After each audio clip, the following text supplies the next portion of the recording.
The 2002 Resident Evil remake is still one of the best horror game remakes ever made, so the idea of remaking it again is tricky.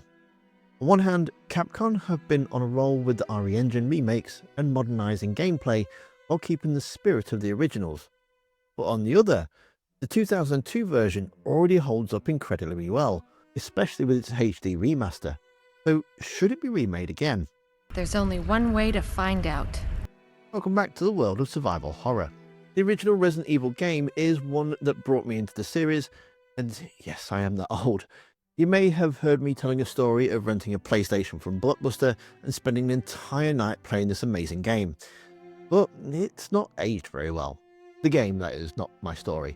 Incidentally, if you do want to try out the original game and you're on PC, I highly recommend the Seamless HD Project version and its full quality of life improvements. And it looks absolutely gorgeous.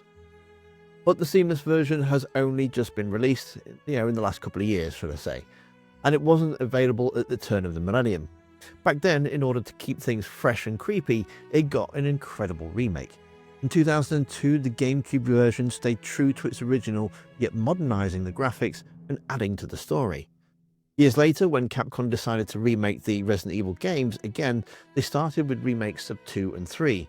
However, they went in a different direction with them. What's going on around here? I can't figure it out.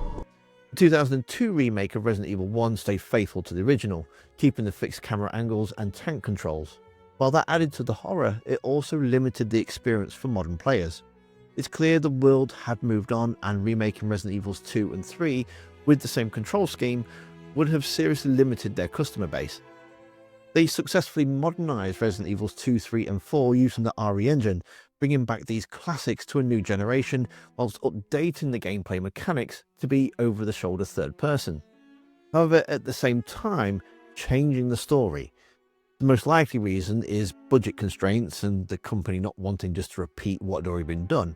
But unlike the 2002 remake, they changed the story just enough to create two separate timelines. So now we have an original and a remake timeline. My guess is that the remakes were intended to replace the originals. It's just my speculation, but in all fairness, it worked with the remake of 1 for me at least. Whenever I play Resident Evil now, I don't play the original version, I only play the remake. Although I think Capcom wanted to replace the original games, and it's just calling them Resident Evils 2 and 3 and not Resident Evil 2 Remake, for example. Anyone coming into the series today would assume the remakes are the only versions, unless they go looking for what came before. Thankfully, GOG have made the originals accessible for modern players. The Resident Evil 1 game still fits into either timeline, but, and this is a big but, it's held down by the outdated gameplay mechanics. A remake in the third person over-the-shoulder camera like Resident Evil 2 Remake, or even the first person like Resident Evil 7 and RE Village, could bring a new tension and immersion to the Spencer Mansion, making it feel terrifying in a different way. Capcom have also been reworking character arcs in its recent remakes. We saw this with Jill in Resident Evil 3 and Leon and Wesker in Resident Evil 4, making them more dynamic. Interesting. Resident Evil 1 could benefit from this, giving characters like Chris, Jill and Barry and Wesker more screen time, fleshing out their relationships and adding to the emotional weight of the betrayal and the horror inside the mansion. The original game is more about piecing this mystery together yourself than being shown on screen. Ah! Jill. Barry, I didn't mean to get you that excited. Right. Anyway, you should read this. So, with the advancement of cinematography, better cutscenes could really enhance the tension, and we could even get a definitive ending showing all of the characters escaping, regardless of which character you decide to play as, rather than having to headcanon Rebecca or Barry also finding a way out before the mansion explodes into a gazillion pieces.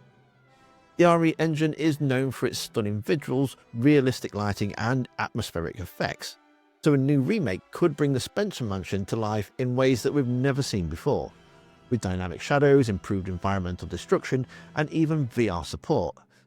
Can you imagine seeing that first zombie head in VR? Oh, I don't think I'd sleep for a week.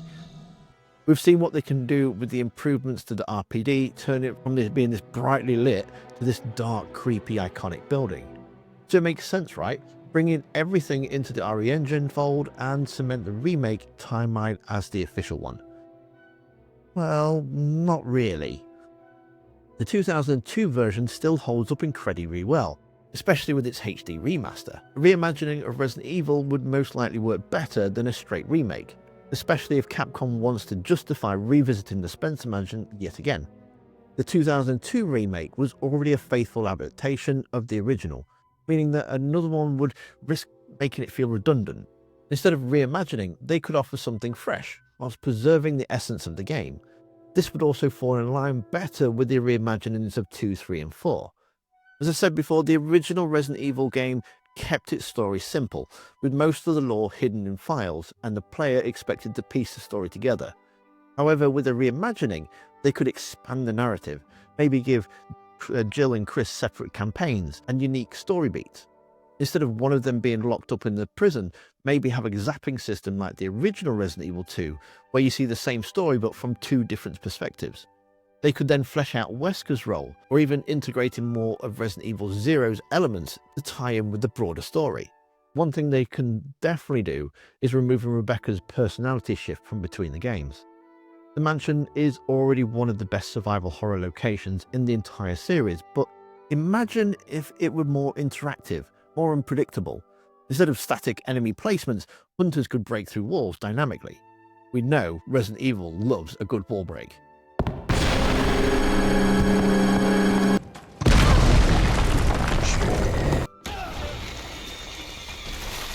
They could even bring over some of the elements from all of the remakes, such as deeper survival mechanics like limited weapon durability or expanded crafting, or even more environmental interactions such as boarding up the windows. With the reimagining, it gives the creator free rein to change the story details too. The beats will remain the same, such as there's a virus outbreak in a mansion, Wesker leads his team there to be slaughtered, they discover umbrellas behind it, and only Chris, Jill, Barry and Rebecca escape. How they get from one point to the other can be retold any which way they want, like they did with Resident Evil 3. Raccoon City was destroyed, Jill survived. Did she go to the Dead Factory or Nest 2? Ultimately, it doesn't matter. All that matters for canon is Raccoon City was destroyed and Jill survived. So maybe a reimagining is a better way to go.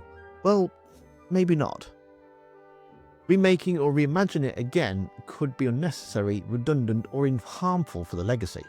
Unlike the original Resident Evil 2 and 3, which were hard to play on modern consoles, this is justifying their remakes. Resident Evil 1 remake is still very much playable today. The pre-rendered backgrounds, the atmospheric lighting, the crimson head mechanic keep it scary, while the HD remaster ensures it still looks great and is available pretty much to play everywhere.